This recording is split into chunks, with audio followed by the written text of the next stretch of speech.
Canada immigration ഡിപ്പാർട്ട്മെന്റിന്റെ മാറി മാറി വരുന്ന നിയമ കുരുക്കിൽ പൊറുതിമുട്ടിയിരിക്കുകയാണ് ഇപ്പോൾ ഇന്ത്യൻ വിദ്യാർത്ഥികൾ.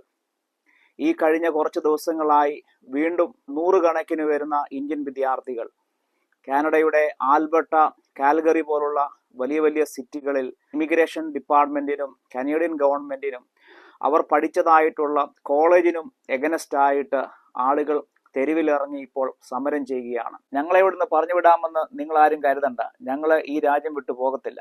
അങ്ങനെ മാറി മാറി വരുന്നതായിട്ടുള്ള ഈ ഇമിഗ്രേഷൻ്റെ അകത്തെ മാറ്റങ്ങളുടെ പ്രധാനമായ ഒരു കാരണമെന്ന് നാം മനസ്സിലാക്കേണ്ടത് ഇന്ത്യക്കാരായിട്ടുള്ള ആളുകളെ, ഇന്ത്യൻ വിദ്യാർത്ഥികളായിട്ടുള്ള ആളുകളെ ഇവിടെ അടലോടെ ഇവിടെ നിന്ന് ഓടിക്കുക എന്നുള്ള ആ ഒരു ലക്ഷ്യം മാത്രമാണ് എന്നതാണ് നാം മനസ്സിലാക്കേണ്ടത്. അതിൻ്റെ പ്രധാനപ്പെട്ട കാരണമെന്ന് പറയുന്നത് ഇവിടെ വർദ്ധിച്ചു വരുന്നതായിട്ടുള്ള ജനസംഖ്യ, ഇവിടെയുള്ളതായിട്ടുള്ള ആളുകൾ അവരുടെ മക്കൾക്ക്, ഇന്ത്യൻ വിദ്യാർത്ഥികൾ കാരണം അവരുടെ മക്കൾക്കൊന്നും ജോലി കിട്ടുന്നില്ല.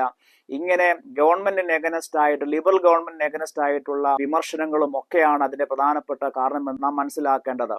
ഇതിനു മുന്നേ നമുക്കറിയാം, അതായത് ഇവിടെ പഠിക്കാൻ വന്നു കഴിഞ്ഞാൽ പ്രത്യേകിച്ച് പോസ്റ്റ് ഗ്രാജുവേഷൻ വർക്ക് പെർമിറ്റ് ഒക്കെ എടുക്കുന്ന സമയത്ത് നമുക്ക് ജോലി ചെയ്യാനുള്ളതായിട്ടുള്ള അനുവാദങ്ങൾ ഉണ്ടായിരുന്നു. പിന്നീട് അതിനകത്ത് ഒരുപാട് മാറ്റങ്ങൾ കൊണ്ടുവന്നു. ഇത് മാത്രമല്ല, പഠിക്കാൻ വരുന്നതായിട്ടുള്ള ആളുകൾക്ക് അവരുടെ ഡിപെൻഡന്റ് വിസയിൽ അവരുടെ സ്പൗസിനെ കൊണ്ടുവരാമായിരുന്നു. പിന്നീട് അതിനകത്ത് മാറ്റങ്ങൾ കൊണ്ടുവന്നു. അതായത് അവർക്ക് അവരുടെ സ്പൗസിനെ കൊണ്ടുവരാൻ പറ്റത്തില്ല. ഒരു പ്രത്യേക കാറ്റഗറിയിലുള്ള എഡ്യൂക്കേഷൻ എടുക്കുന്നവർക്കൊക്കെ മാത്രമേ അതിന് സാധിക്കത്തുള്ളൂ. പിന്നീട് അവർ പറഞ്ഞു, ഏതെങ്കിലും ഒരു എഡ്യൂക്കേഷൻ എടുത്തു കഴിഞ്ഞാൽ നിങ്ങൾക്ക് ഇവിടെ പഠിക്കാനായിട്ട് സാധിക്കുന്നതല്ല, നിങ്ങൾക്ക് ഇവിടെ വർക്ക് പെർമിറ്റ് കിട്ടത്തില്ല, നിങ്ങൾക്ക് PR കിട്ടത്തില്ല. അതുകൊണ്ട് തന്നെ മെഡിക്കൽ ഉൾപ്പെടുന്ന ചില സ്പെസിഫൈഡ് എഡ്യൂക്കേഷൻ തന്നെ നിങ്ങൾ തിരഞ്ഞെടുക്കണം. ഇങ്ങനെയൊക്കെയുള്ളതായ ഓരോ വിചിത്രമായിട്ടുള്ള മാറ്റങ്ങളാണ് അവർ ഡേ ബൈ ഡേ ഈ കഴിഞ്ഞ കുറച്ച് നാളുകളായിട്ട് ഇന്ത്യൻ വിദ്യാർത്ഥികളുടെ മേൽ അവർ ചുമത്തി. ഇവിടുന്ന് എങ്ങനെയെങ്കിലും, അങ്ങനെ ആയിരക്കണക്കിന് ആളുകളാണ് ഇതിനോടകം, അതായത് ഈ രാജ്യം വിട്ടുപോയെന്ന് നമുക്ക് എല്ലാവർക്കും അറിയാം.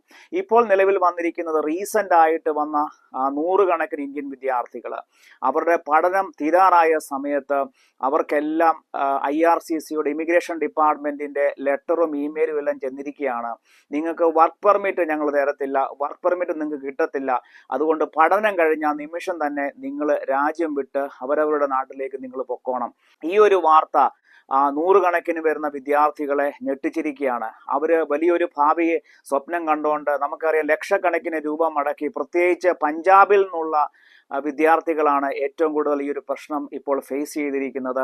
അവർക്ക് പറ്റുന്ന തരത്തിലുള്ള, അതായത് MP മാരെ കൊണ്ടും ഒക്കെ അവർ സ്വാധീനം ചെലുത്തുന്നുണ്ടെങ്കിലും ഒരു രക്ഷയില്ല. ഇപ്പോൾ റീസെന്റ് ആയിട്ട് കനേഡിയൻ പ്രധാനമന്ത്രി തന്നെ അതിന് പ്രതികരിച്ചിരിക്കുകയാണ്. ഒരു കാരണവശാലും നിങ്ങൾക്ക് ഇവിടെ തുടരാൻ കഴിയുന്നതല്ല.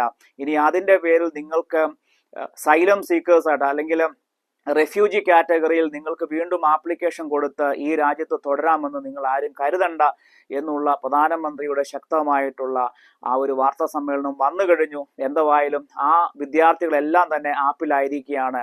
അവർ സമരവുമായിട്ട് മുന്നോട്ട് പോവുകയാണ്. എന്താണ് ഇതിനകത്തൊരു ഉത്തരം കിട്ടുമെന്ന് വരും ദിവസങ്ങൾ നമ്മൾ കാത്തിരുന്ന് കാണേണ്ടിയിരിക്കുന്നു. ഇനിയും ഈ രാജ്യത്തേക്ക് ലക്ഷക്കണക്കിന് ആളുകൾ, ലക്ഷക്കണക്കിന് ഇന്ത്യക്കാരെ അത് കാനഡയിൽ പഠിക്കാനായിട്ട് കൊണ്ടുവരുമെന്നാണ് നിലവിലെ നമ്മുടെ ഇന്ത്യൻ ഗവൺമെന്റും കാനഡയും തമ്മിലുള്ള ഒരു കരാർ ഉണ്ടാക്കിയിരിക്കുന്നത്.